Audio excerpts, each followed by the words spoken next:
కుమార్ రెడ్డి నిన్న ఇంకో మాట మాట్లాడి ఆయన మాట్లాడుకుంటూ లేదు మేము ప్రాణహిత చేవెళ్ళ ప్రాజెక్టులో అదేంది 11,000 కోట్ల రూపాయలు ఖర్చు పెట్టినాం, రాష్ట్రం ఏర్పడే వరకే దాదాపు 32% ఖర్చు పెట్టినాం అన్నాడు. ఆయన బిల్డప్ ఎట్లుంటుందంటే ఇక సత్యహరిశ్చంద్రునికి తమ్ముని లెక్క బిల్డప్ ఇస్తాడు.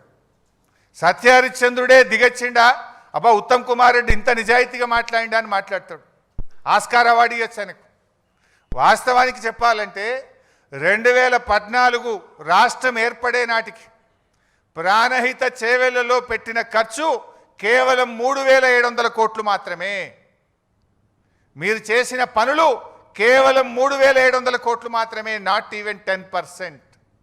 కానీ ఆయన ఏం చెప్పిండి నిన్న 11,000 కోట్ల రూపాయల పనులు చేసినాం, 32% పని చేసినాం.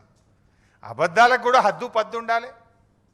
నువ్వు అసలు గుండెకాయ లాంటి తమ్మిడి హట్టికి ఢిల్లీలో, మహారాష్ట్రలో, ఆంధ్రప్రదేశ్లో కాంగ్రెస్ ప్రభుత్వం ఉన్నా, ఆనాటి క్యాబినెట్లో నువ్వు మంత్రిగా ఉన్నా కనీసం అనుమతి కూడా తేలేదు. నా సిడబ్ల్యూసి అనుమతి తేలేదు, నా మహారాష్ట్రతో ఒప్పందం చేయలేదు. ఇంకా సిగ్గు లేకుండా 32% పనులు చేసినాం. కమిషన్లు దొబ్బిండ్రు మీరు ఆ రోజు. మొబిలైజేషన్ అడ్వాన్స్ పేరు మీద, సర్వే అండ్ మొబిలైజేషన్ అడ్వాన్స్ పేరు మీద 2,300 కోట్ల రూపాయలు జేబులు నింపుకున్నారు, కమిషన్లు దొబ్బిండ్రు, ప్రజలకు అన్యాయం చేసిండ్రు.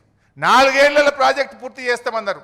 7 ఏళ్ళు అధికారంలో ఉంటే తట్టడు మట్టి కూడా తమ్మిడి హట్టి దగ్గర తవ్వకుండా ఈ రాష్ట్రానికి అన్యాయం చేసింది కాంగ్రెస్ పార్టీ. ఇంకా మీరు ఈరోజు మాట్లాడుతూ ఉన్నారు.